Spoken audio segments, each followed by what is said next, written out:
Ayong adlaw mga kamekanik, karon na po tayo sa ilaw sa sakinan. Mag-down tayo ng transmission, no?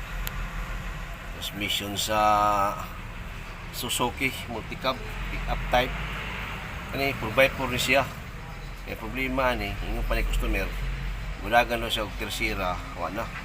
Ini kay mudagan. Naputong daw ang iyang makina. Ang dagan perting hinaya. Muna naka-decide siya nga iyan ang ipa-down ang transmission. So problema ni clutch lining, pressure plate, may kasigaran dyan ani ko. Basta good pang imong flywheel. Pag ang flywheel, pag hilis na po siya, usap po na siya. Kani ang duda na ko ani, kan siya. Lining na niya og pressure plate. May baba siya nato karon para makita na to niya kung set out niya.